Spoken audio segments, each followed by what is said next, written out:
Thank you. तुम्ही sir, सर्वांनी माझ्या वॉर्म वेलकम केलं त्याबद्दल थँक्यू.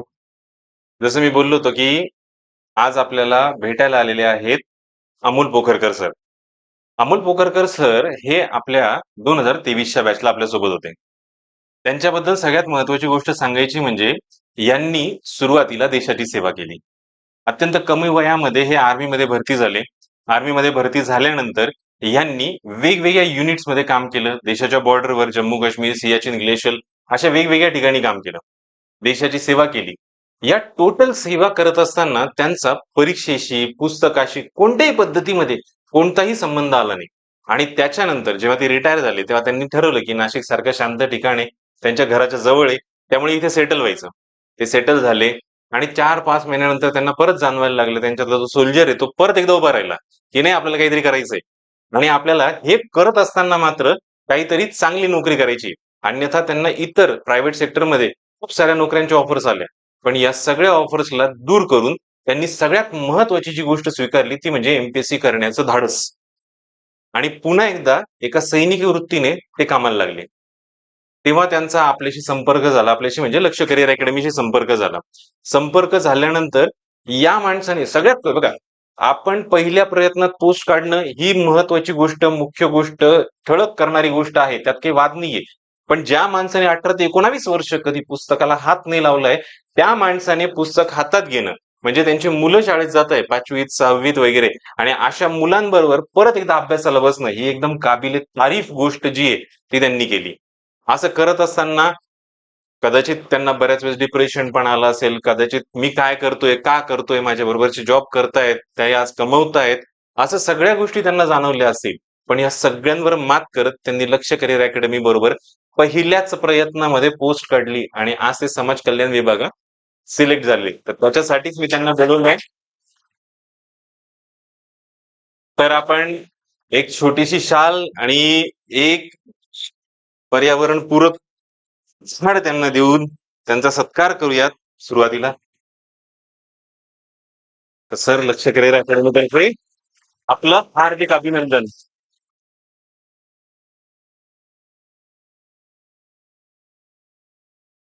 हो सर, घेतोय आपण ही छोटीशी भेट आपल्या सर्वांतर्फे त्यांना. त्यांनी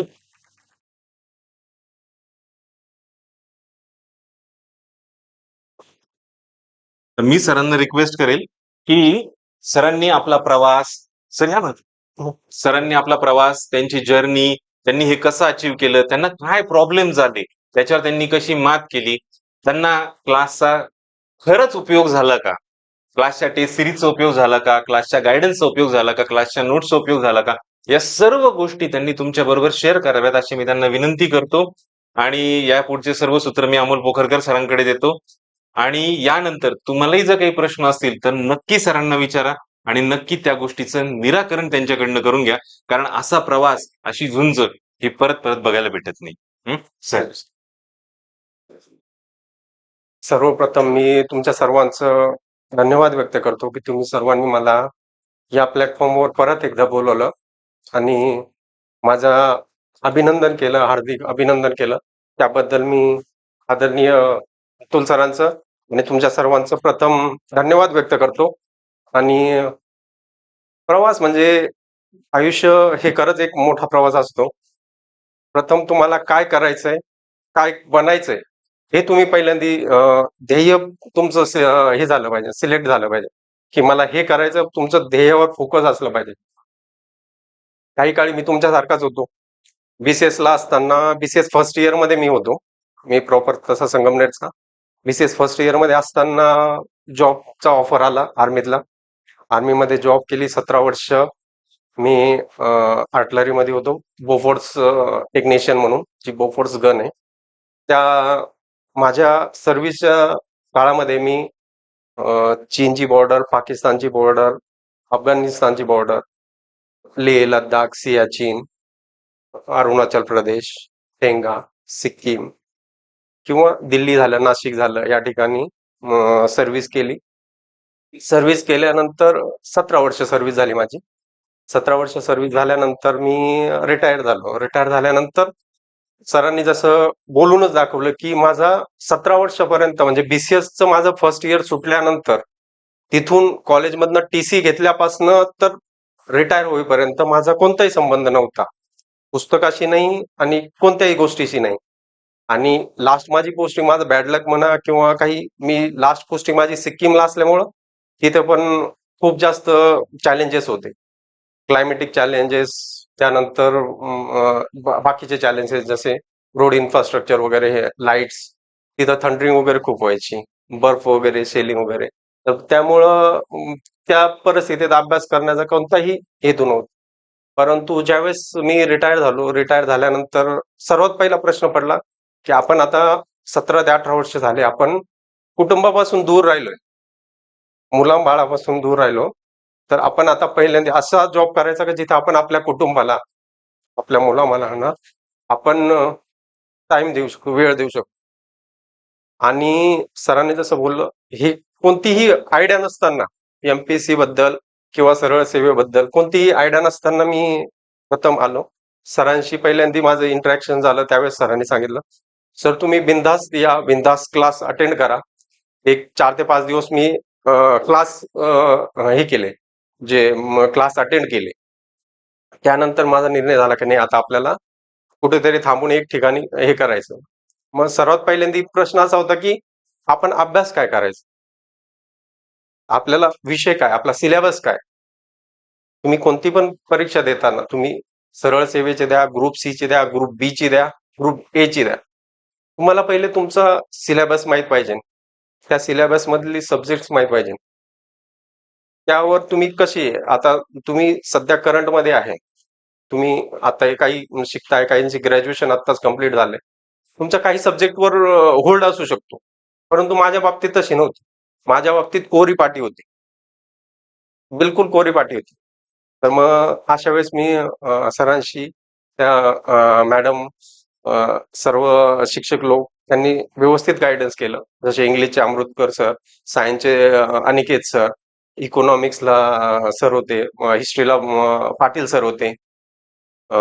मॅडम होत्या पॉलिटीला जॉग्रफीला तर खूप व्यवस्थित गायडन्स केलं सर्वात पहिले सरांनी सांगितलं की सर तुम्ही आता पहिलं 5वी ते 10वी पर्यंत तुमचं बेसिक पहिलं पूर्ण करा तुम्ही स्कूल बुक्सवर पहिलं कमांड घ्या तर मग स्कूल बुक्स पहिल्यांदा वाचल्या सगळ्या 5वी ते 10वी पर्यंत त्यानंतर मग सरांनी एक एक सब्जेक्टचं टार्गेट दिलं एक एक सब्जेक्ट तुम्ही सांगितलं की तुम्ही हा सर तुम्ही आता समाधान महाजन घ्या समाधान महाजनच्या प्रिफरन्स बुक मधून तुम्ही आता हिस्ट्रीला अभ्यास सुरुवात करा तुम्ही पॉलिटीला लक्ष्मीकांत घ्या किंवा इकॉनॉमिक्सला कोळंबे घ्या किंवा हे घ्या असे देत गेले आणि टाइम टू टाइम फीडबॅक घेत गेलो तुमच्यासारखं माझा बसण्याचा स्टॅमिना नव्हता किंवा वाचण्याचा स्टॅमिना नव्हता आज पण मला तुम्ही जर एक पान 5 मिनिट 2 मिनिटात 5 मिनिटात वाचत असेल तर तिथं मला एक्स्ट्रा एफर्ट 10 मिनिटं लागतात आज पण लागतात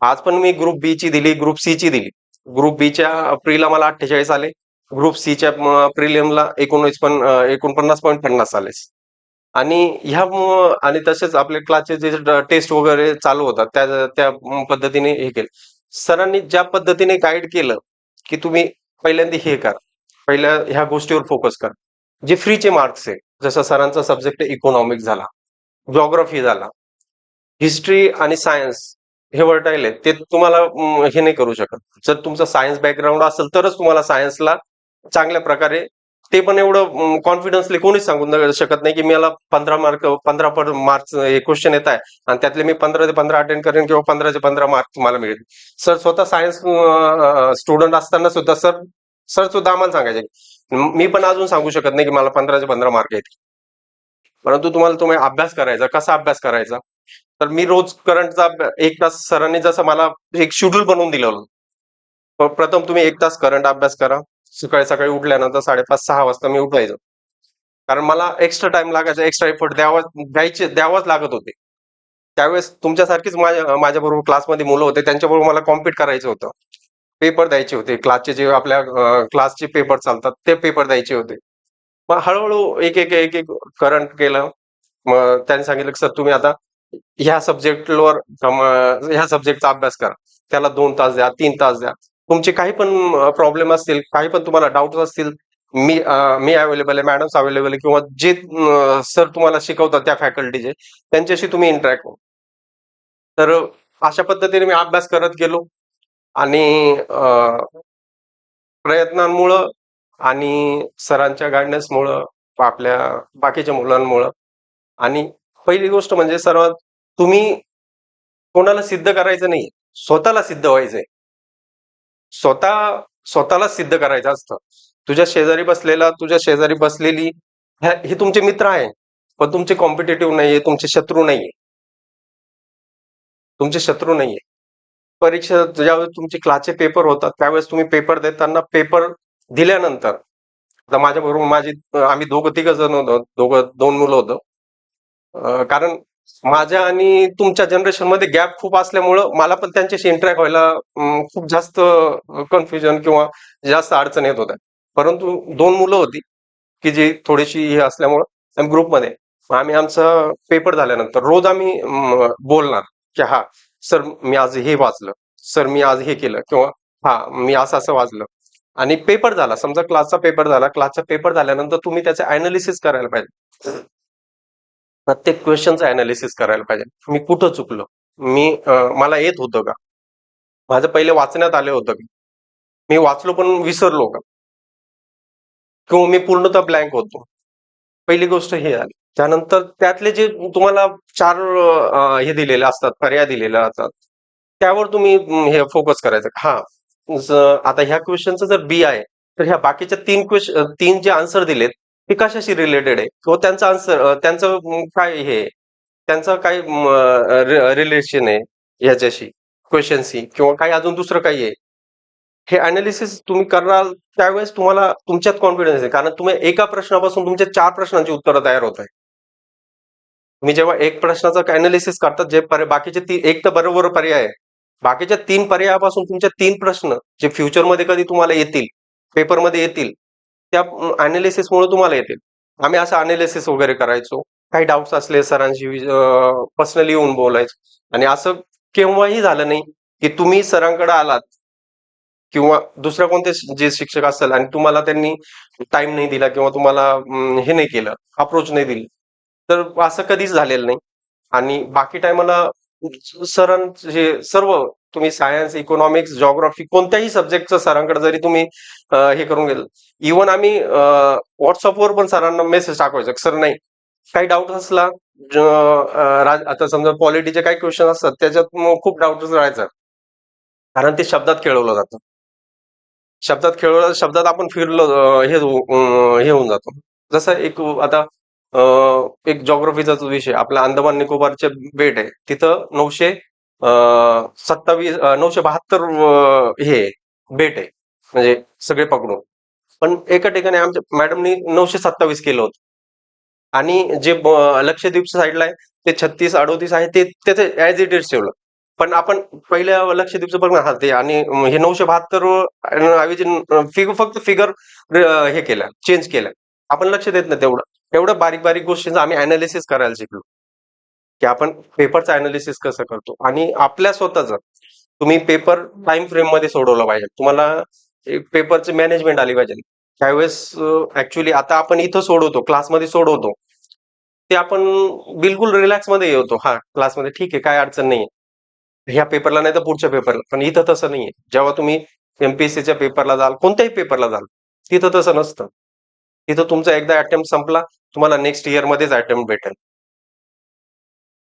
त्यासाठी तुम्हाला परिपूर्ण अभ्यास करायचा.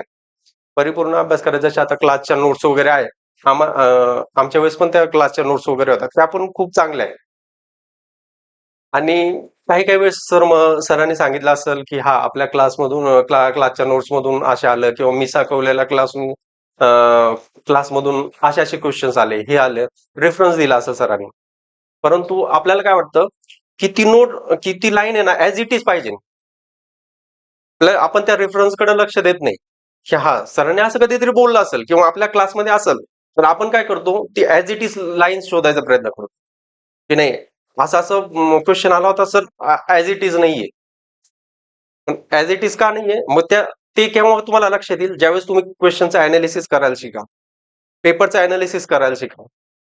तुमची मराठी इंग्लिश मेन्ससाठी मेन्ससाठी मराठी इंग्लिश हा सर्वात मोठा सर्वात महत्वाचा पेपर आणि तुमचा स्कोर गेन करणार पेपर आहे.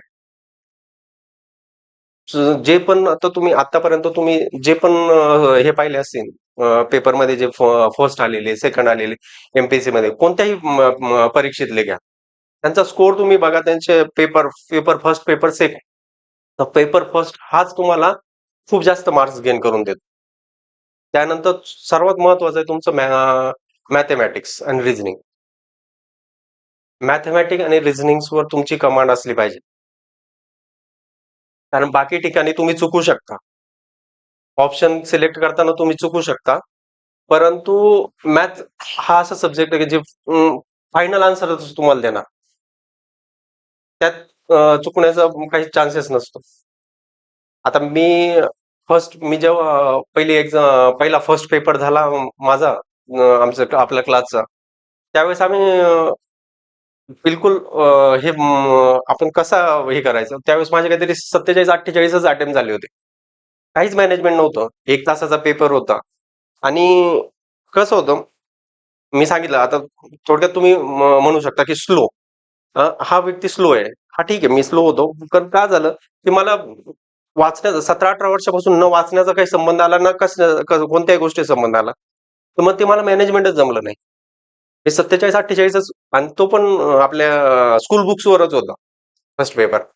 तर मग पेपर आपण आन्सर क्वेश्चनच वाचत बसलो मी, किंवा आन्सर वाचलं, हा मग मी आठवायचं की हा नाही, मला याचं उत्तर असं हे असेल, त्याचं उत्तर ते असेल. मग त्यामध्ये टाइम वेस्ट होतो. तर तुम्हाला जे अडचण येत नाही, किंवा तुम्हाला जिथं डाऊट आहे, ज्या 2 ऑप्शन मध्ये तुमचं डाऊट आहे, तिथं ऑप्शन हे करून ठेवायचं, मार्क करून ठेवायचं.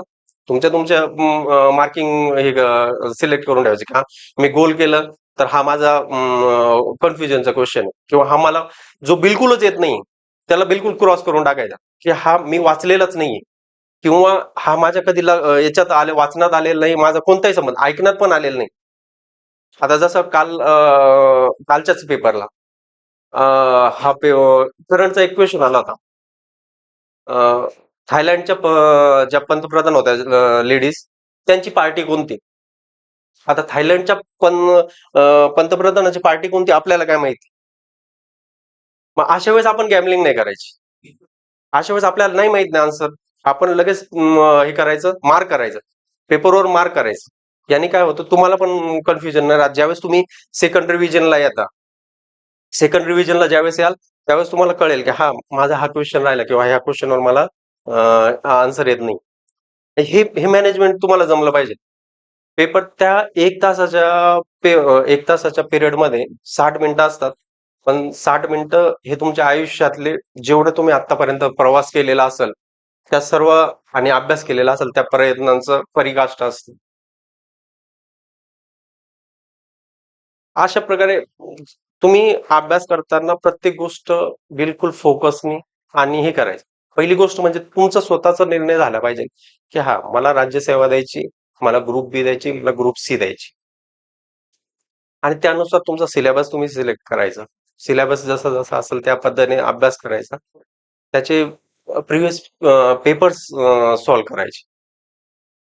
आता क्लासमध्ये तर पेपर्स होतात तसे, पण तुम्ही, आणि तुमचा कमीत कमी 6 ते 7 तास, कमीत कमी 6 ते 7 तास तुमचा रोजचा अभ्यास पाहिजे. कॉन्स्टंट स्टडी पाहिजे. Subject by subject, subject by subject तुमचे कमांड आली पाहिजे. जे सोपे सोपे, जसे जॉग्राफी सोपं आहे. हिस्ट्रीमध्ये सोपं नाही म्हणता येणार, पण हिस्ट्री आपण कसं लहानपणापासून ऐकत आलेलो माहिती आहे, तर थोडासा फेमिलियर वाटतो आपल्याला की हा मला माहिती आहे, याच्याबद्दल थोडंसं माहिती आहे, किंवा IQ आहे माझ्याकडे. पण सायन्स झाला, सायन्स हा विषय ऐकण्याचा नाही किंवा आहे नाही, आणि त्याचे पण फिक्स क्वेश्चन असतात, फिक्स आन्सर असतात, जसे मॅथ्सचे तसे सायन्सचे. असे सायन्स झालं. इकॉनॉमिक्स, इकॉनॉमिक्स सर खूप सुंदर शिकवतात. आता तरी तुम्हाला नोट्स वगैरे भेटतात. आम्ही क्लासमध्ये सर सांगायचे तोच लिहिलेलं होतं. तेवढ्या वेळेस आम्हाला 10 पैकी 8-9 मार्क मिळायचे. म्हणजे आम्ही स्वतः घेतलेले. मार्क्स. आणि बाकी आता तुम्ही सगळे सुज्ञ आहात.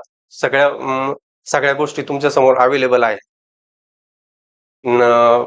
तुम्ही नेटवर पण सगळ्या काही गोष्टी सर्च करू शकता. युट्यूब आहे तुमच्याकडे, सगळं सोशल मीडियाचा आजकाल जमाना आहे.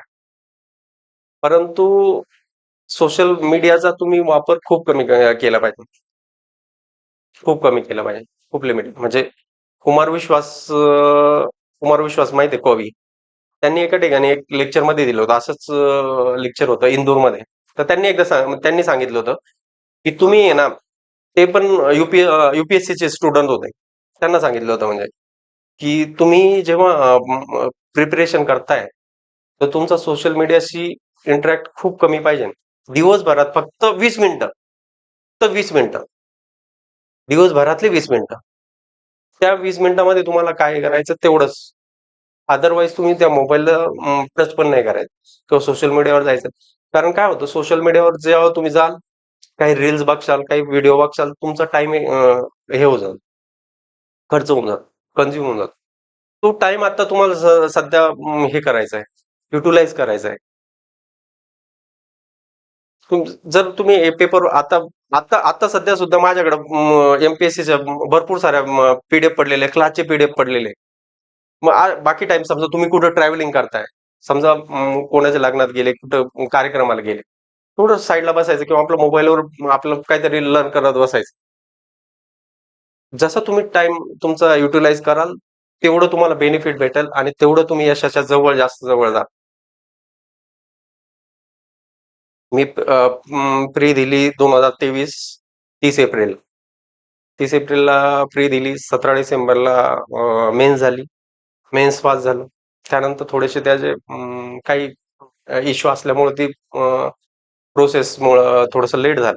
परंतु फर्स्ट अटेम्प्ट मध्येच जसं सरांनी सांगितलं, हे खरंच खूप अवघड असतं. कारण आता मी बरेचसे मुलं पण बघितले. बरेच आता खूप जास्त एमपीसीसी थोडंसं हे झालं आणि तुम्हाला स्वतःला अनालिसिस करायचं. मी कुठं कमी पडतो, मला कोणत्या गोष्टीवर फोकस केलं पाहिजे, माझा कोणता सब्जेक्ट वीक आहे. जोपर्यंत तुम्हाला तुमचे स्ट्रॉंगनेस आणि वीकनेस माहित नाही ना, तोपर्यंत तुम्ही सक्सेस होण्याचे चान्सेस खूप कमी. तेव्हा तुम्हाला तेच सांगितलं ना, तुम्हाला तुमच्या शेजारी बसलेल्या तुमच्या क्लासमधल्यांशी तुमचं कॉम्पिटिशन नाहीये. किंवा ते तुमच्या जवळ बसले, मार्क्स त्याला फर्स्ट आले, फर्स्ट नंबर आला याच्यामध्ये पेपरमध्ये आणि मला एवढे कळले, तसं नसतं. ती व्हॅल्युएशन थोडेफार अलग असतात. शेवटी अभ्यास जो तो कोणत्या पद्धतीने करतो, कोणाचे ब्रेन कसा रिॲक्ट करतो त्यावर आहे. मी सांगितलं मी फर्स्ट पेपरला माझे 47च क्वेश्चन अटेम्प्ट केले होते. तो पण स्कूल बुक्सवरचा. मग सरांना मी बोललो, सर म्हटलं असं असं आहे. सर म्हणे, मग तुम्ही आहे ना खूप जास्त रीडिंग करत बसला, म्हणजे प्रत्येक आणि क्वेश्चन रीड केल्यानंतर तुम्ही लवकर हे नाही झाला, पुढे नाही गेले. त्याच क्वेश्चनवर अडकून बसलं किंवा काही अडचण आली, जिथं मला वाटलं ना, हा नाही मला हे आन्सर येतंय, मी वाचलेलं आहे, पण मला आठवत नाहीये. मग मी त्याच गोष्टीवर फोकस करत गेलो. नाही हा असं नाही. मग सरांनी मला सांगितलं, नाही तुम्हाला यामध्ये चेंजेस करावे लागतील सर. हा ठीक आहे, तुमचा आता फर्स्ट अटेम्प्ट होता, पण तुम्हाला आता पेपरमध्ये असं जो क्वेश्चन तुम्हाला येत नाही, त्यापासून मूव्ह व्हायला पाहिजे. हे पण तुम्हाला याच्यामध्ये समजलं पाहिजे. ऑलमोस्ट तुम्हाला जर तुम्ही याचा पेपर देत असाल, एमपीएससीचा कोणता पण, ग्रुप बी, ग्रुप सीचा, म्हणजे आता माझ्या मॅनेजमेंटनुसार किंवा आम्ही सरांनी जसं सांगितलं, तुमचे 5 मिनिटात 6 ते 7 क्वेश्चन, म्हणजे तुम्ही 15 मिनिटात कमीत कमी 27-28 क्वेश्चन पर्यंत तुम्ही पोहोचले पाहिजे. त्या 27-28 मिनिटात तुमचे बाकीचे, कारण मॅथ्सला खूप जास्त टाइम लागतो आणि मॅथ्सला तुम्हाला 15 मिनिटं, मिनिमम 15 मिनिटं देणे म्हणजे देणे. कारण मॅथ्सला किती पण फंडेकान असून द्या, एक एक एका सिंपल छोटंफार असतील, पण मॅथच्या एका क्वेश्चनला 1 मिनिट पक्का लागतो. त्यामुळे तुम्हाला 45 मिनिटात तुमचे 85 क्वेश्चन किंवा 80 क्वेश्चन सॉल्व्ह करायचे. त्या पद्धतीने तुम्ही प्रॅक्टिस करायची. प्रिव्हियस क्वेश्चन्स वगैरे भरपूर क्वेश्चन्स येतात. Previous questions as it is येतात. ऍज इट इज त्यांचे ऑप्शन सुद्धा येतात. अशा प्रकारे ही माझी जर्नी होती. आता पण चालू आहे. आता पण ग्रुप बी चे प्रिफरन्स चालू आहे. तुम्ही आता सरांनी सांगितलं यात सर्वजण मोस्टली ग्रुप ए चे प्रिफरन्स हे करताय ग्रुप ए साठी. आणि तुम्हाला आता खूप चांगली ऑपॉर्च्युनिटी आहे, कारण बाकीचे जे पहिले जे ग्रुप ए चे जे पेपर झाले ते सगळे ऑब्जेक्टिव्ह होते. मुलांची लिहिण्याची आणि हे नाहीये आता पेपर रायटिंग स्किल नाहीये. त्यामुळे आता तुमची जेवढी प्रॅक्टिस होईल तेवढी. कारण आणि आता आता ग्रुप ए ला जे येणार आहे ना ते खरंच नॉलेजवाले असणार आहे. कचरा येणार नाही. जसं आता माझ्यासारखा मी ए पण भरला, बी पण भरला आणि सी पण भरला. अशी अशी मुलं असणार नाहीये. आता कॉम्पिटिशन तुमची जे खरंच हुशार आहे त्यांच्याशी असणार.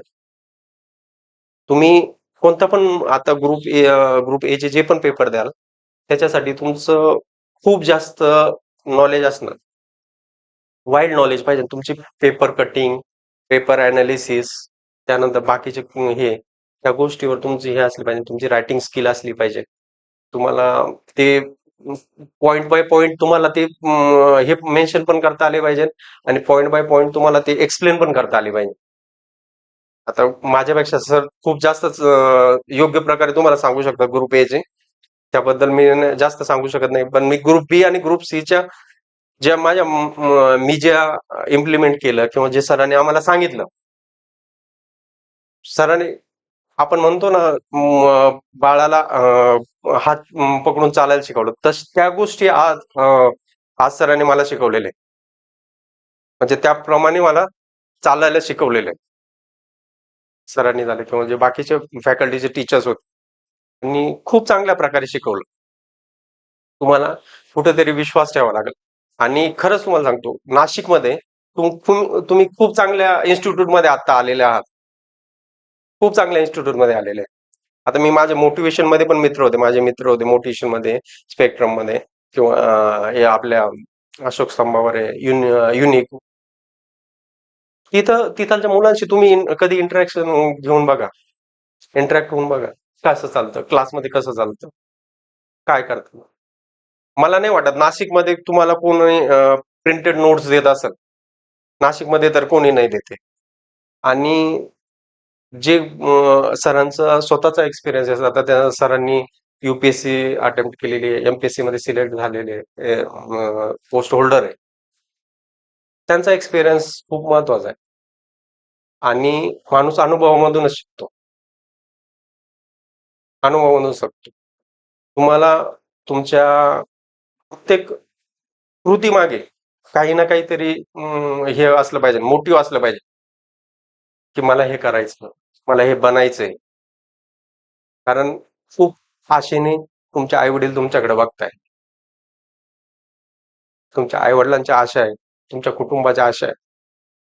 सर्वात महत्वाचं म्हणजे तुमची स्वतःला प्रूव्ह करायचंय काहीतरी. तेव्हा तुम्ही सर्वांनी परत एकदा मी तुमचं सर्वांचा धन्यवाद व्यक्त करतो, आभार व्यक्त करतो की तुम्ही सर्वांनी मला या क्लासमध्ये बोलून आपल्या सत्कार केला, आदरातिथ्य केलं. त्याबद्दल मी तुमचं सर्वांचं परत एकदा धन्यवाद व्यक्त करतो. जय हिंद, जय महाराष्ट्र.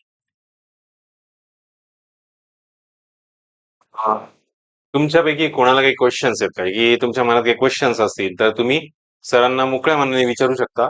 फक्त माईक वर बोला. कोणाला विचारायचे काही क्वेश्चन सरांना? सर रिव्हिजन किती दिवसात केलं पाहिजे?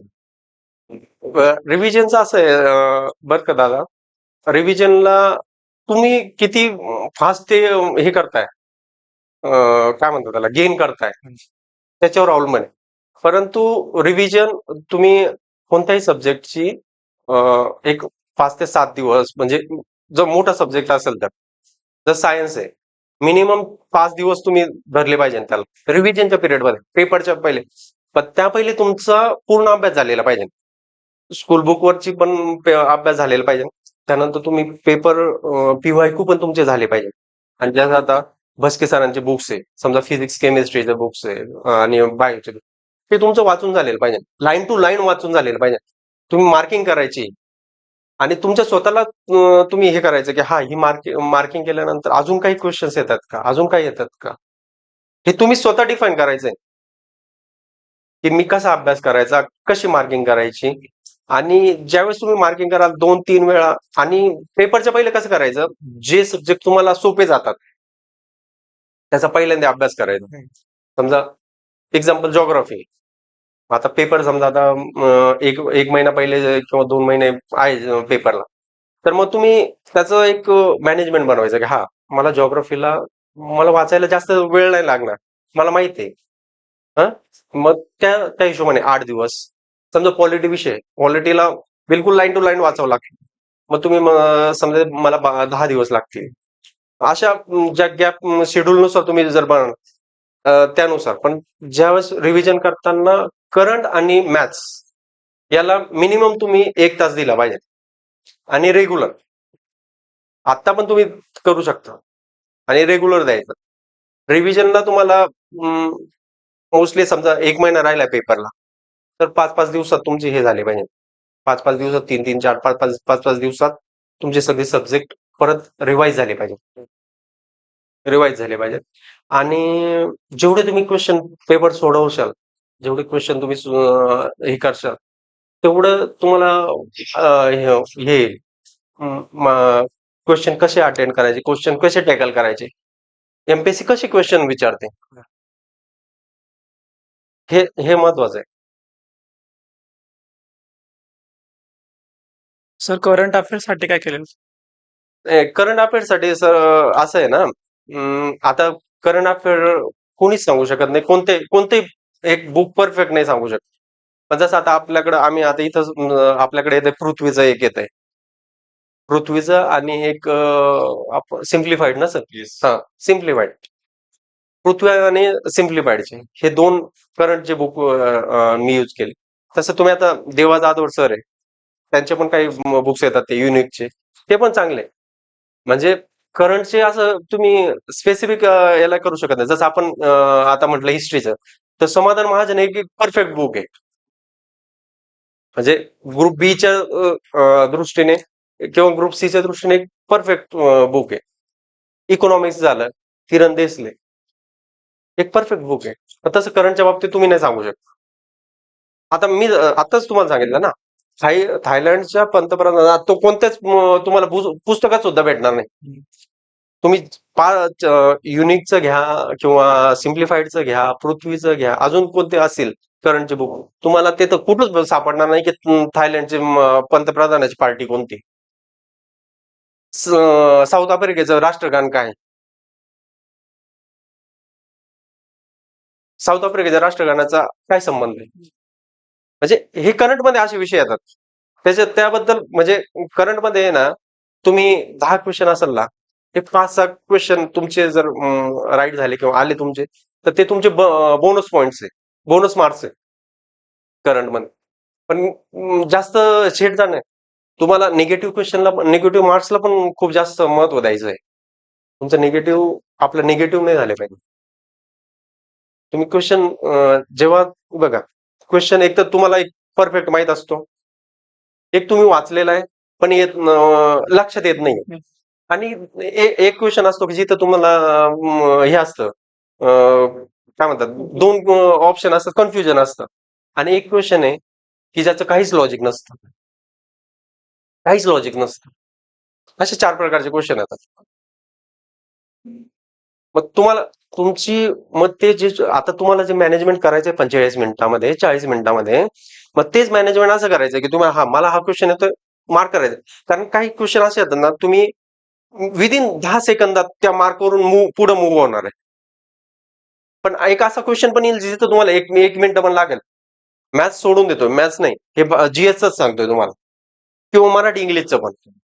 पण मग ते तुम्हाला, तुमची स्किल आहे, तुम्ही किती प्रेशराईज आहे, तुम्ही किती प्रेशर हँडल करू शकता पेपरचा 1 तासाचा. मी ते सांगितलं ना तुम्हाला, 60 मिनिटं म्हणजे तुमच्या आयुष्याचे 60 पावलं आहे. त्या 60 पावलामध्ये तुम्ही कसं चालतात, आणि ही सगळी तुमच्याच बाबतीत नाही, बाकी सगळ्यांच्या बाबतीत आहे. फक्त काय असतं, कोणी एक्सपिरियन्स असतं, कोणी अनएक्सपिरियन्स असतो, आणि कोणाला 4-4, 5-5 अटेम्प्टचा एक्सपिरियन्स असतो.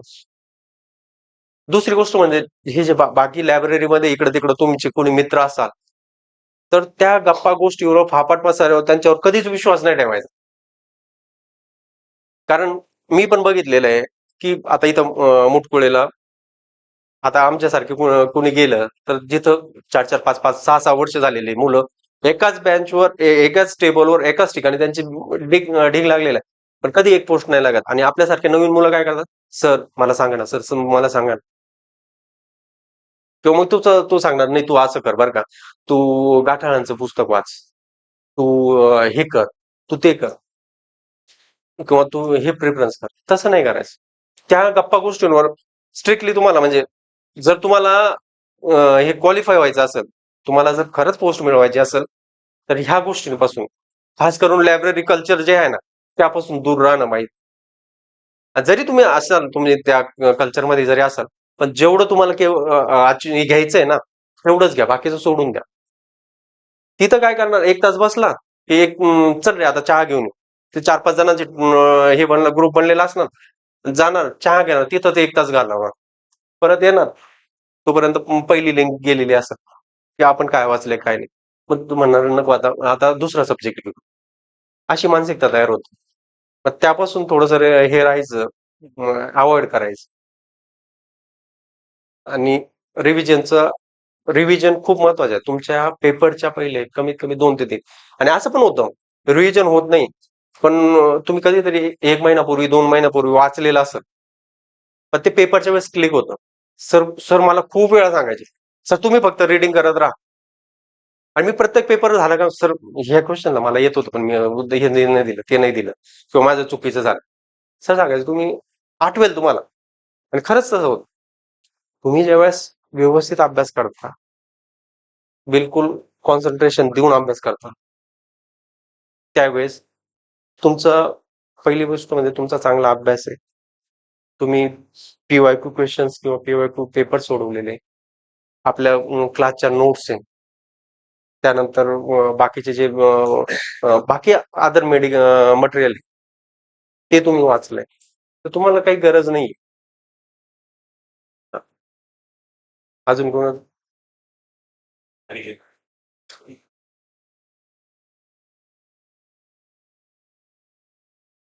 सर, आपण एखादा सब्जेक्ट वाचत असतो, हं, त्यामधील एखादा टॉपिक आपल्याला नाही कळत, समजत नाही. एकदा वाचला, दोनदा वाचला, नाही कळत. त्यावेळेस जी मनात निराशा येते, त्या सिच्युएशन मधून आपण कसं बाहेर पडतो? नाही आहे बघा. आता तुझा क्वेश्चन राईट आहे.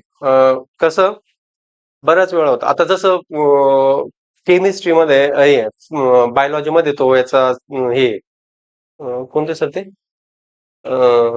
आपण नाही नाही सिस्टम्स नाही, तो एक चॅप्टर आहे बघा, तो आपण स्किपच करतो. क्लासिफिकेशन.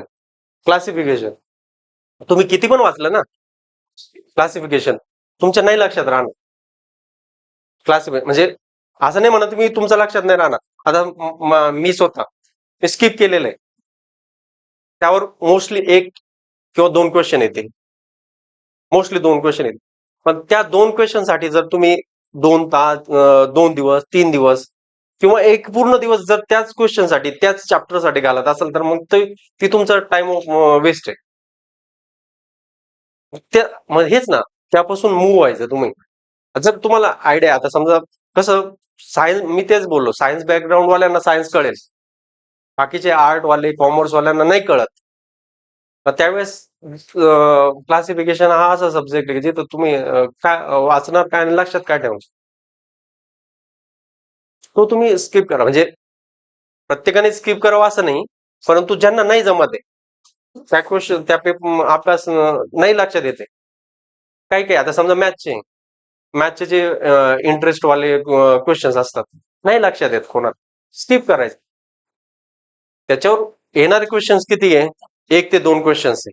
समजा कोणताही पण जो टॉपिक समजा तुम्ही चूज करताय, हा अनालिसिस करताना पण तुम्ही पेपर मध्ये पण तुम्हाला माहित पाहिजे ना, हा ह्या पेपरवर ह्या चॅप्टरवर किंवा ह्या सेक्शनवर क्वेश्चन रिपीट होत आहे किंवा क्वेश्चन येत आहे, दरवर्षी क्वेश्चन येतात. हे पण तुम्हाला तेवढंच हे करायला पाहिजे.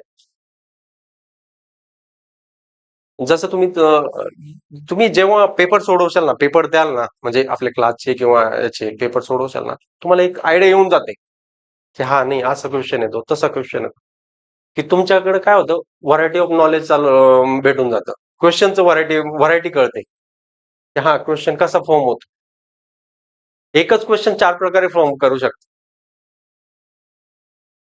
आणि जो सब्जेक्ट किंवा जी गोष्ट तुम्हाला नाही कळत, आता जसं याचं आहे पॉलिटीमध्ये आपलं जे हे ना सिटिझनशिप, नागरिकता, तो चॅप्टर असा आहे की त्याच्यात तुम्ही किती लक्ष देणार. तुम्ही मोठे मोठे कलम लक्षात ठेवू शकता, पण त्यातल्या तुम्ही नाही येत लक्षात. मग मोठे मोठे कलम ठेवायचे की हा कलम 5 मध्ये काय, कलम 6 मध्ये काय. फक्त मोठं मोठं नॉलेज ठेवलं ते तेवढा पुरतं, तेवढं तुम्हाला काफी होऊन जाईल. याच्यासाठी नाही. आणि कसं होतं, ग्रुप बीच्या मेन्समध्ये कलम झालं, यावर जास्त क्वेश्चन येतात. आणि सर्वात जास्त अपवाद मध्ये गोष्टी ज्या असतात ना, कलमांचे अपवाद जे असतात ना, त्यावर जास्त क्वेश्चन येतात. म्हणजे माझ्या अनालिसिस नुसार किंवा आम्ही जसं हे केलं तर अभ्यास केला त्या पद्धत, तसं तुम्ही हे करायचं की हा यार ह्या कलमावर या अपवाद येतात. तुम्ही जेव्हा अभ्यास करता ना, तेव्हाच तुमच्या लक्षात राहिलं पाहिजे की हा हे. आणि स्वतःच्या नोट्स बनल्या पाहिजे. आता तू रिव्हिजनचं विचारलं ना, तुझ्या स्वतःच्या नोट्स पण पाहिजे, बाकीच्या नोट्स नाही. बिलकुल 5-10 पानाच्या, 15 पानाच्या, की त्या क्विक तुझ्या वाचून झाल्या पाहिजे. आणि तुलाच माहित पाहिजे ते की हा मी हा शब्द वाचलाय, एक स्पेसिफिक शब्द आहे, त्याच्यापासून मला 4 क्वेश्चन येतात किंवा त्याची मला पूर्ण थेरी कळाली. हे जेव्हा तुला, आता समजा राष्ट्रपती आहे ना, राष्ट्रपतीचे नॉर्मल ज्या गोष्टी, फक्त पॉइंट वाईज ते पॉइंट तुम्ही म्हणजे प्रत्येक सब्जेक्टसाठी, फिजिक्स झालं, केमिस्ट्री झालं, किंवा पॉलिटी झालं, जॉग्राफी झालं, काही पॉइंट तुम्ही पॉइंट काढले पाहिजे. आणि ते पॉइंट तुम्हाला रिव्हिजनला किंवा ज्यावेळेस तुम्हाला टाइम नाही भेटला पेपरच्या वेळेस, जो सब्जेक्ट तुम्ही 2 महिन्यापूर्वी वाचलेला आहे, आणि तुम्हाला काही कारणावर त्याला वाचायला तुम्हाला हे नाही भेटलं, टाइम नाही भेटला, मग ते तुमचं तुम्ही जे नोट्स काढलेले आहे ना, त्या तुम्हाला रिव्हिजन मध्ये काम येतात. आणि त्यावरून तुम्हाला ते पूर्ण सब्जेक्टचं हे होतं, माहिती मिळून जाते की हा हे असंच आहे, हे याच्याशी आहे, ते त्याच्याशी आहे.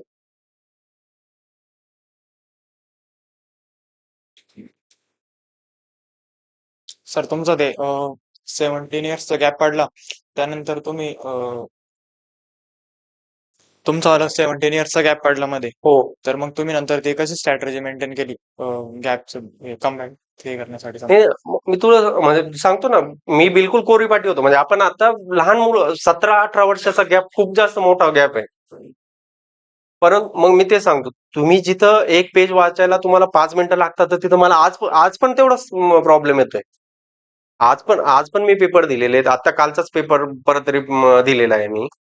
मला पण तेवढाच टाइम लागतो. पण कसं, मग मी आता मोस्टली 8 ते 9 तास माझा डेली अभ्यास राहायचा. 8 ते 9 तास. आणि ज्यावेळेस पेपरचा पिरियड होता, त्यावेळेस मी 4:30ला उठायचो, रात्री 11ला झोपायचो. त्या फ्रेममध्ये आपले क्लास वगैरे अटेंड करायचं. क्लास वगैरे अटेंड केल्यानंतर 2 वाजता जायचं, जेवण करायचं. त्यानंतर मग बसलं अभ्यास केला. हे तुमच्या टाइम मॅनेजमेंटवर आहे. तुम्ही कसं टाइम मॅनेजमेंट करता आणि तुम्हाला किती लवकर ते समजतं. तुम्ही जे वाचताय, एकच पेज तुम्ही किती वेळात लर्न करताय किंवा किती वेळात तुम्हाला हे होतंय, त्याच्यावर अवलंबून आहे. आणि सर मॅथ्स रिझनिंग साठी काय प्रेफर करणार? मॅथ रिझनिंग साठी जर समजत जर नसं, म्हणजे इक्वेशन जर सुटत जर नसत, तर काय मॅथ्स रिझनिंगचे जर क्वेश्चन हा सॉल्व्ह जर नसले होत, तर जसं त्याला काय करायला लागेल? नाही, आता त्याच्यावर मग त्यासाठीच ना, मॅथ आणि रिझनिंग आणि करंट ह्यासाठी तुम्हाला डेली 1 तास देणं आहे. 1 तास तुम्हाला डेली देणं आहे. आणि ज्यावेळेस नाही येते, तो क्वेश्चन आन्सर नाही येते, त्यावर अटकून राहायचंच नाही, सरळ स्किप करायचा. का तुझ्याकडे 100 क्वेश्चन, तू जर एक क्वेश्चन अडकून बसला, तर तू बाकीचे क्वेश्चन सॉल्व्ह करायचे राहतात. आणि शेवटी असे सोपे क्वेश्चन असतात की यार तू विचार करशील पेपर दिल्यानंतर, मी याला 1 मिनिट वाया घातला, याला ना माझं आन्सर आलं ना काहीच झालं, त्यापेक्षा पुढचे 2 क्वेश्चन माझे अटेंड झाले असतील. जो क्वेश्चन नाही येते ना, ते सांगतो ना. तुम्हाला आहे ना, तुमची बघा, आता ग्रुप बी ला माझ्या मते किती PS STI ला 58 का काय नाही 62 ना सर, 62 हा. असं असं काहीतरी कट ऑफ लागला जो याचा आहे. तर तुम्हाला काय करायचं, तुमचे पेपर सोडवताना तुम्हाला हे बघा काहीतरी हे ठेवूनच चालावं लागेल की मला किती येतंय, मी किती अटेम्प्ट करायचे आणि मी कसा टॅकल करू शकतो पेपर. तुमचा महत्वाची गोष्ट म्हणजे तुम्ही पेपर सोडवताना तुम्ही केलेला अभ्यास सर्वात महत्वाचा आहे. आणि जर काही गोष्टी समज नाही लक्षात येते, नाहीच लक्षात येते, वाचत राहा, वाचत राहा, वाचत राहा, वाचत राहा. आणि ते बरोबर पेपरच्या वेळेस तुला आन्सर क्लिक करून देणार. बिलकुल फर्स्ट माइंड आहे ना, ते तुला आन्सर बरोबर देणार. सेकंड माइंड म्हणणार नाही हे चुकीचं आहे, नाही हे असू शकतं. पण जी तुझी थॉट प्रोसेस सांगते की माझं फर्स्ट माइंड सांगते मला की नाही हा हेच आहे, ते तू चूज करायचं. आणि हे मॅथ्स झालं, हे झालं, याचं तर रेग्युलर तुम्हाला अभ्यास करावा लागेल, म्हणजे प्रॅक्टिस करावं लागेल. असं नाही अभ्यास नाही मग ते सांगितलं जसा इंटरेस्ट, प्रॉफिट आणि इंटरेस्ट हा चॅप्टर रटाळवाना वाटतो, सोडून दे ना. एक क्वेश्चन असेल, 2 क्वेश्चन असतील मॅक्सिमम. बाकीच्या याच्यावर फोकस करायचं, क्वेश्चनवर फोकस करायचं. जर मॅथ्स मध्ये तुम्ही 20 पैकी 20 अटेम्प्ट करू शकता तर तुम्हाला कोणीच रोखू शकत नाही. जर तुम्ही 20 पैकी 20 क्वेश्चन मॅथचे अटेम्प्ट केले तर तुम्हाला पास होण्यापासून, म्हणजे तुम्हाला पेपरमध्ये क्वालिफाय होण्यापासून कोणीच वाचू शकत नाही. पण मे बी नाही जमलं, तुम्ही 17-18 अटेम्प्ट केले, 15 अटेम्प्ट केले तरी भरपूर आहे. असं नाही तुम्हाला किती मार्क्स किती मिळवायचे, आपण 100 मार्काच्या पुढे का जायचं, आपल्याला काय करायचे. मला 80 मार्क आले आणि हे आले तर काय करायचे, मला फक्त क्वालिफाय व्हायचंय. क्वालिफाय कितीला होते, आता समजा आजचा कट ऑफ 62 आहे, तर उद्याचा कट ऑफ समजा 65 पर्यंत जाईल. तर आपण तो विचार करायचा की मला 65 पर्यंत जायचंय. मग 65 पर्यंत जर मला जायचंय तर तुला काय करावं लागेल की पेपरचं अनालिसिस करावं लागेल. कोणत्या चॅप्टरवर फोकस आहे, तुझे स्वतःचे काय होल्ड्स आहे, तुझ्या स्वतःचा कशावर होल्ड आहे, कोणत्या सब्जेक्टवर होल्ड आहे, तुला कोणते सोपे आजात. आणि क्वेश्चन पेपर सोडवताना नंतर एक हे थेरी करायचं. क्वेश्चन पेपर जेव्हा सोडवला, तुम्ही अनालिसिसला बसला, जे चुकलेत ना मग ते लगेच तुम्ही त्या पार्टवर जायचं. माझा राष्ट्रपतीचा क्वेश्चन चुकलाय तर लगेच राष्ट्रपतीचं पॉलिटीचं बुक्स खोलायचं, राष्ट्रपती जायचं आणि ते परत वाचायचं. म्हणजे ती तुमची कॉन्सेप्ट तिथंच क्लिअर होऊन जाईल. जर तुम्ही फक्त चुकलाय आणि मग सोडून दिलं तर तसं नाही करायचं. तुम्ही पेपर दिला, अनालिसिस केलं व्यवस्थित, हा का चुकलं, मग चुकलं किंवा तुम्ही मी वाचलेलं होतं पण माझ्या लक्षात नाही राहिलं, मग ते परत त्या क्वेश्चन त्या याच्यावर जायचं, त्या पेजवर जायचं, त्या चॅप्टर मध्ये जायचं आणि मग तो वाचायचं, परत त्याचं रिपीट करायचं. तेव्हा तुमच्या त्या जे हे ना क्वेश्चन क्लिअर होत जातील एक एक एक एक एक एक.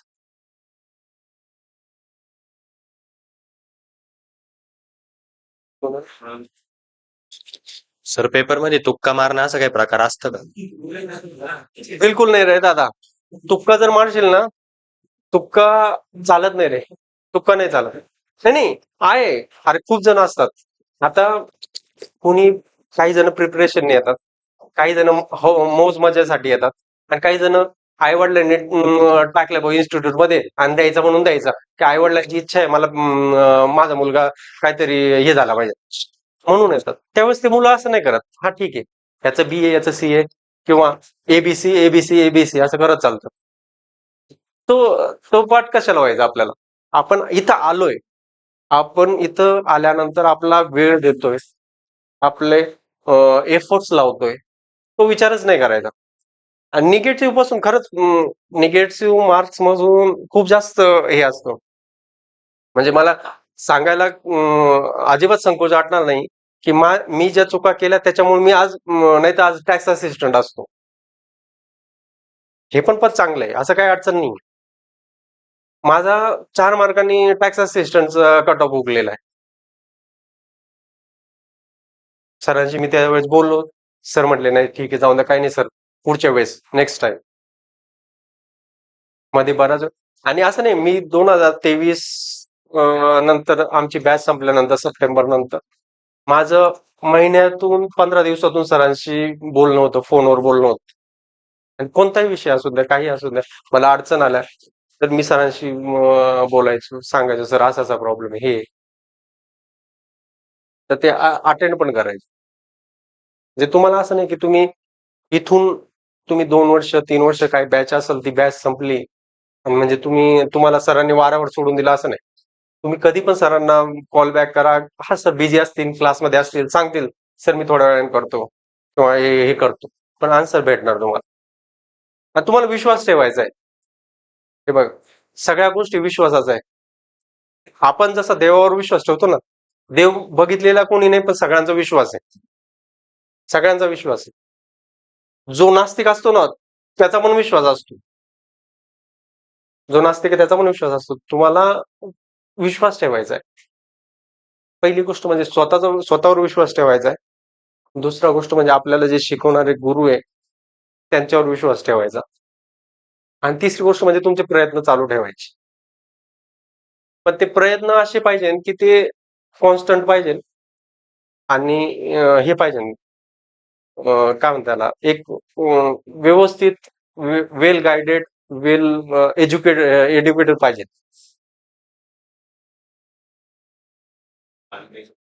सर, पेपर सॉल्व्ह करताना आधी आपण जीएस सॉल्व्ह केलं पाहिजे का, मॅथ आणि रिझनिंग? नाही, मॅथ्स कधीच नाही पहिल्यांदा घ्यायचं, कधीच नाही. जर मॅथ्सला तुम्ही गेलात ना, फर्स्टला जर मॅथ अटेम्प्ट करायला गेला तर तुमचे 20-25 मिनिटं निघून जातील. समजा 20 मिनिटं जरी गेले, समज तू म्हटला मी 20च मिनिटात सोडवलं, पण त्यामध्ये जर तुला क्वेश्चन आले ना, त्यात फ्रस्ट्रेशन येतं. आणि मग जे पुढचे जे सिम्पल क्वेश्चन आहे ना, ते तुझे मिस होऊन जातात. मॅथ्सचा केव्हा पण तुम्ही कधी पण, मेन्सला असून द्या, प्रीला असून द्या, मॅथ्स हा तुम्ही शेवटी सोडवायचा आहे. कारण आहे ना, ते फ्रस्ट्रेशन खूप जास्त मॅटर करतं. पहिली गोष्ट म्हणजे तुझ्यावर एवढा जास्त प्रेशर असतो ना, म्हणजे मी पहिला पेपर दिला ना जेव्हा 30 एप्रिलचा, तर मी रात्रभर झोपलो नव्हतो. माझी मिसेस म्हणायची काय अहो, तुम्ही का हे करता? आणि म्हटलं हे होतं म्हणजे असं पोटात काहीतरी गडगडल्यासारखं व्हायचं, हे व्हायचं. नाही, सिरियस. तुम्ही जेव्हा जाल ना पेपरला, कारण काय असतं, ते एक फ्रस्ट्रेशन होतं की हा आपण आता रिटायर झालो, आपल्याला पोस्ट मिळवायची, पोस्ट मिळवायची ती एक भीती असते. त्यानंतर पेपर कसा येईल तो एक भीती असते. ह्या गोष्टी आहे. पेपर हा सर्वस्वी तुमच्या मेंटॅलिटीवर अवलंबून आहे.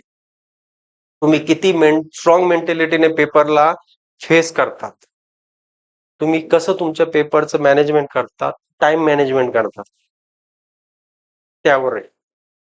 आणि तिथंच तुम्ही सक्सेस आहे. जेव्हा तुम्ही तुमचं मेंटली तुम्ही स्ट्रेस नसाल, काही काही मुलांना भुरळ येऊन पडतात. 4-4 मिनिट 5-5 मिनिटाला पेपर सुरू होईपर्यंत 10 वेळा लगविल जाऊन येतात. 11ला 5 मिनिटं कमी, आता पेपर दिलेला आहे, आन्सर शीट दिलेलं आहे, मार्क केलेलं आहे, तरी लगविल जाऊन येतात. म्हणजे हे काय असतं, हा प्रेशर असतो. हा प्रेशर तुम्ही कसा हँडल करता? त्यासाठी आपल्या क्लासचे टेस्ट. ह्या क्लासच्या टेस्टमध्ये तुम्हाला स्वतःला त्या एन्व्हायरमेंटमध्ये ढाळून घ्यायचंय. त्या एन्व्हायरमेंटमध्ये. आणि तुम्ही आता इथं इथं बघितलं, आता हिने मार्क केलंय, ए मार्क केलंय, तर तू लगेच एज मार्क करणार असं नाही. तुम्ही बघितलं काय, नाही बघितलं काय, त्याचीच काही नाही. तुम्ही तुमचाच क्वेश्चन, तुझ्या समोर जे पेपर आलाय तोच पेपर तू सोडवायचा आणि तुझ्याच क्वेश्चनवर, तुझ्याच आन्सरवर तू ठाम असलं पाहिजे. तुम्ही सर्वांनी म्हणजे की तुम्ही याचं उत्तर ठरवलं, ठीक आहे. नंतर लक्षात येतं की यार हा हे आपण सिली मिस्टेक केला. सिली मिस्टेक तुम्ही जेव्हा पेपर सोडवशाल ना, क्लासचे पेपर सोडवशाल, त्यामध्ये तुम्हाला सगळं कळून येईल की मी कोणती सिली मिस्टेक केली. मला माहित होतं, मी वाचलेलं होतं. 927 972 झालं, 972 927 झालं. हे गोष्टी ही माझी सिली मिस्टेक आहे. हा मी वाचलेलंच नव्हतं बाबा. मी तो सब्जेक्टच वाचलेला नाही अजून. जर मी सब्जेक्टच वाचले नाही तर मी का ते अटेम्प्ट करायचे? जर मला पोहतच येत नाही तर मी तळ्यात उडी का मारायची? तळ्यात जेव्हाच उडी मारू शकतो जेव्हा आपल्याला तळ्याचा अंदाज असेल किंवा पोहण्याची प्रॅक्टिस असेल. बाकी सर PYQ वर तुम्ही किती भर दिली? पीवायक्यू हे बघा, पीवायक्यू आहे ना, पीवायक्यू वर भर नाही दिला आम्ही. पीवायक्यू फॉलो करायचे का? पीवायक्यू याच्यासाठी फॉलो करायचं की एमपीएससी तुम्हाला कसे क्वेश्चन विचारते, कसे तुम्हाला फसवते शब्दात. आणि तुमची पेपरला जाण्याच्या पूर्वी कमीत कमी आहे ना, एक 10-12 दिवस म्हणजे पेपरच्या पहिल्या 10-12 दिवस तुम्ही त्याची प्रॅक्टिस केलीच पाहिजे. कोणते जे पीवायक्यू क्वेश्चन पेपर आहे, क्वेश्चन पेपर आहे, तो बरोबर टाइम लावून सोडवायचा घरीच तुम्ही पीसीवर लॅपटॉपवर पेपर किंवा पीडीएफ हे काढून बरोबर 1 तास हे लावून ते सोडवायचं. त्यांनी काय होतं, तुमची आहे ना ती माइंडसेट तयार होऊन जातं. आपण क्लासचे जे पेपर्स आहे ते ऍज इट इज म्हणजे त्याच धर्तीवर आहे.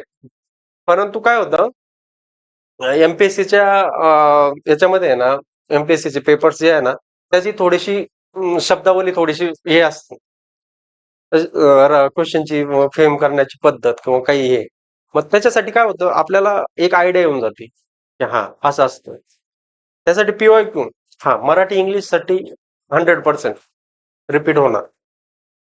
पण बाकीच्या सब्जेक्टमध्ये होतात म्हणजे ते किती, एक 5 ते 5%, मोस्टली 5, जास्तीत जास्त 10%.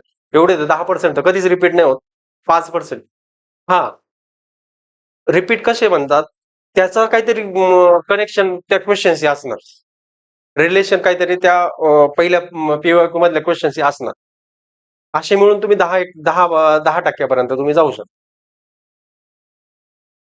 परंतु म्हणजे पीवायक्यू याच्यासाठी करायचे की आपण ते क्वेश्चन विचारलेत, कसे विचारलेत, काय विचारलेत ते. आणि ते पण आता 2015 नंतरचे.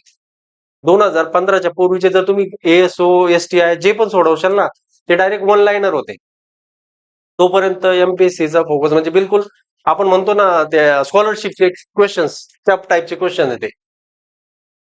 लँग्वेजचे तुम्ही सगळं सोडू शकता. 11-12 पासून लँग्वेजचे तुम्ही कधी पण सोडा. पण जीएसचे तो कसा होता, त्याचा सिलेबस पण वेगळा होता पूर्वीचा आणि 15-16 नंतरचा सिलेबस वेगळा आहे एमपीएससीचा. तेव्हा पीवायक्यू करायचे पण काही याच्या प्रमाणात. सर आपण कोणत्याही सब्जेक्टला आहे ना रीडिंग करता वेळेस कितव्यांदा लक्षात ठेवलं पाहिजे तो सब्जेक्ट? असं नाही मी सांगू शकत. आता तू किती तुझी अंडरस्टँडिंग कशी आहे त्याच्यावर अवलंबून राहिलं झालं. सर फर्स्ट रीडिंगला तुम्ही बोलले वाचत जायचं. फर्स्ट रेडिंग हे बघ, फर्स्ट रेडिंग आहे ना, तुम्ही कोणी पण आता सगळ्यांनी फर्स्ट रेडिंग केल्यानंतर कधीच मार्किंग करायची नाही, हे पण एक लक्षात ठेव. फर्स्ट आणि सेकंड रेडिंग झाल्यानंतर थर्ड रेडिंग पासून तुम्ही मार्किंग करायला सुरुवात करायची. आणि थर्डला मार्किंग काय करायची की जी तुमच्या लक्षात नाही राहते किंवा तुम्हाला वाटतं हे इम्पॉर्टंट आहे अशा. आणि ती शेवटी तुमच्या अंडरस्टँडिंगवर राहिलं की तुम्ही किती वेळास तुम्ही त्या सब्जेक्टला तुमच्या ग्राफ्सिंग पॉवरवर राहील.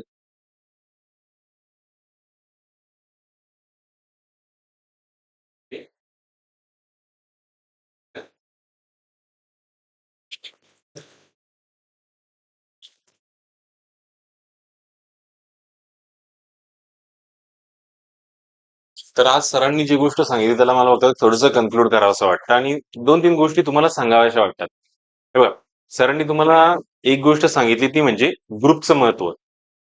हे मला थोडंसं अधोरेखित करावं असं वाटेल कारण सरांनी त्या गोष्टीला कव्हर नाही केलं प्रॉपरली. ते मी एका गोष्टीने कव्हर करतो की सर जे म्हटले ना की आमच्या तिघांचा ग्रुप होता, त्याच्यातलाच एक विद्यार्थी म्हणजे अंकुश. त्या ग्रुप बीच्या मेन्स मध्ये ओबीसीच्या वेटिंग लिस्ट मध्ये पहिला आहे. लवकरच आपल्या भेटीला तो येईल कारण विषय असा आहे की एएसओ आणि एसटीआय याच्यामध्ये 15 कॅन्डिडेट्स रिपीट झालेले आहेत. म्हणजे 15 कॅन्डिडेट्सने एएसओ पण घेतलेले, एसटीआय पण घेतलेले. साहजिकच त्यांना एकच जॉब घ्यावा लागेल. त्यामुळे अंकुश एका पोस्टवर सिलेक्ट होणार म्हणजे होणार. म्हणजे माझं म्हणणं काय, जेव्हा तुम्ही एक पॉझिटिव्ह ग्रुप तयार करता, एकमेकाला मदत करण्यासाठी तो ग्रुप तयार होतो, तेव्हा साहजिकच काय होतं, सगळ्यांच्या पोस्ट निघतात. हा ग्रुप एक ज्वलंत उदाहरण आहे. आणि जेव्हा आम्ही फक्त टाइमपासला ग्रुप बनवतो, तर आम्ही फक्त मज्जा करतो. याचे बाकीचे ग्रुप, जसं सर म्हटले की लायब्ररीतले ग्रुप, हे त्याचं सगळ्यात मोठं जिवंत उदाहरण आहे. ही एक गोष्ट सगळ्यात महत्वाची आहे.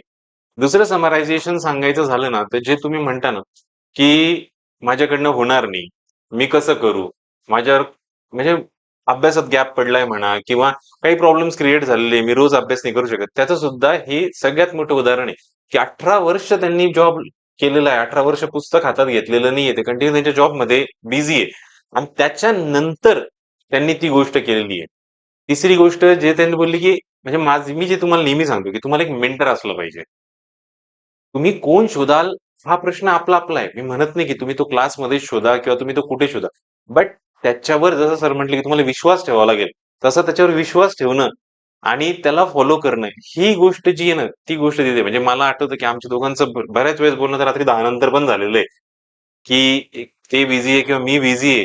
म्हणजे इव्हन मी क्लासच्या काल जसं तुम्हाला जो मेसेज टाकलाय ना ग्रुपवर की उद्या सर येणार आहे बा आपल्याला मार्गदर्शन करायला. मी तोच मेसेज त्यांना पाठवलाय. म्हणजे मला फोन करायला सुद्धा खरोखर वेळ नव्हता काल. मी तोच मेसेज त्यांना टाकला आणि आज सकाळी क्लासला पोहोचलो मी लोकेशन टाकले की सर क्लासचं लोकेशन चेंज झालेलं आहे, तर हे लोकेशन तुम्ही इथे यायचंय. त्यानंतर आपलं लेक्चर चालू होतं.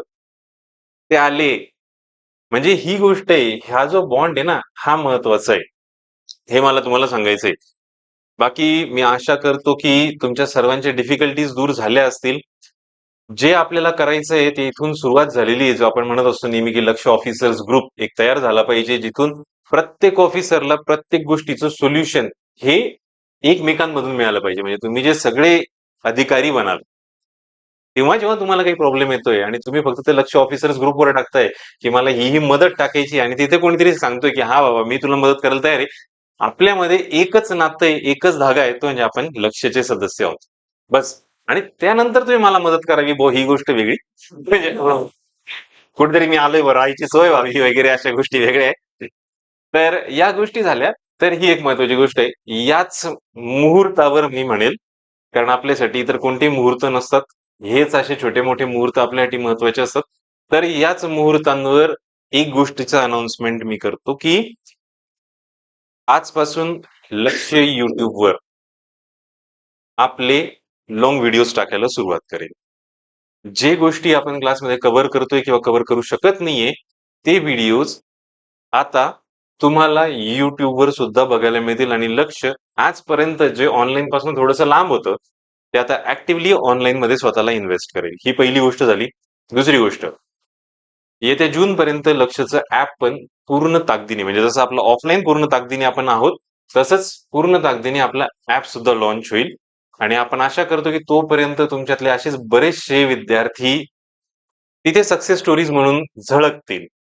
सर आपल्याकडे आले, त्यांनी आपला अनुभव शेअर केला, याच्याबद्दल तुम्हा सर्वांतर्फे मी त्यांचा हार्दिक आभार मानतो. सर तुम्ही असेच आम्हाला नवीन नवीन सक्सेस घेऊन पुन्हा एकदा या. ही आमची इच्छा आहे. तर मी थोडंसं ऍड करेन. सरांनी जे सांगितलं की माझ्याकडून बोलण्याच्या ओघात तो विषय स्किप झाला. मी बोललो, आम्ही तिघांचा बोलतो. त्यातला खरंच सर जसं बोलताय तो मे बी पुढच्या महिन्यापर्यंत तुमच्या समोर असेल, तो मुलगा ज्याचं STISO मध्ये होतं. तुम्ही जेव्हा ग्रुप बनवता ना, ग्रुप डिस्कशन होतं, त्यावेळेस आपल्याला ज्या डाऊट्स आहे ते आपण क्लिअर होत चालतो. आणि असे असे ग्रुप बनवायचे 3, 4, 5 जणांचे. तुम्ही ग्रुप बनवा, ग्रुपमध्ये तुम्ही डिस्कशन करा. कोणाला काय समजा मला इतिहास आवडतो, माझी इतिहासावर कमांड आहे, पण मी सांगू शकतो मी इतिहास बद्दल जास्त बोललं पाहिजे. काही गोष्टी ऐकून सुद्धा लक्षात राहतात. असे ग्रुप्स खरंच तयार करा आणि तुम्हाला पण यश मिळेल नक्कीच. आणि विश्वास ठेवा स्वतःवर, तुमच्या गुरूंवर, आपल्या इन्स्टिट्यूटवर, तुम्ही ज्या प्लॅटफॉर्मवर आलात तिथं. सर्वात महत्वाची गोष्ट आहे तुमचा स्वतःचा विश्वास आणि तुम्हाला बनायचंय. तुम्हाला ते अचीव्ह करायचंय. काही मुलं आता बरेचसे आमच्या वेळेस पण होते, जे त्यावेळेस तेवढं हे नाही, टाइमपाससाठी आई-वडिलांनी हे करत. पण आई-वडील खरंच खस्ता घेतात. इन्स्टॉलमेंटमध्ये तुमची फीज भरली जाते. एम-पी-एस-सीला मे बी खर्च आहे. आणि इथं सर्वात महत्वाचा पॉइंट म्हणजे तुमचा पेशन्स महत्वाचा आहे. इथं असं नाही सरळ सेवेची काल पेपर झाला आणि उद्या म्हणजे 6 महिन्यात 7 महिन्यात त्याची जॉईनिंग झाली. इथं नाही. इथं तुम्हाला प्रॉपर टाइम लागतो. एक 1.5 वर्ष. तो पेशन्स असला पाहिजे. तो पेशन्स तुमच्याबरोबर तुमच्या आई-वडिलांचा पण आहे. कारण आई-वडिलांना आशा आहे. माझा मुलगा काहीतरी करेल, माझी मुलगी काहीतरी करेल, बनेल. तुम्ही पेपर सगळे द्यायचे. तो भला ग्रुप सीचा असू द्या, बीचा असू द्या, एचा असू द्या. पेपर द्यायचे. पण तुमचा जो फोकस आहे तो तुमचा पाहिजे. हा मला ग्रुप एच करायचा आहे, तर माझा ग्रुप ए वरच फोकस पाहिजे. पेपर याच्यासाठी द्यायचा, ग्रुप सीचा म्हणा किंवा ग्रुप बीचा. तुम्हाला इम्प्रूव्ह करू शकता त्या गोष्टींपासून. तुम्हाला स्वतःला आयडिया येते पेपर दिल्यानंतर. क्लासमध्ये काय होतं, एक ऍटमॉस्फिअर असल्यामुळे ना, फ्रेंडली ऍटमॉस्फिअर असल्यामुळे तेवढं तो हे बनत नाही.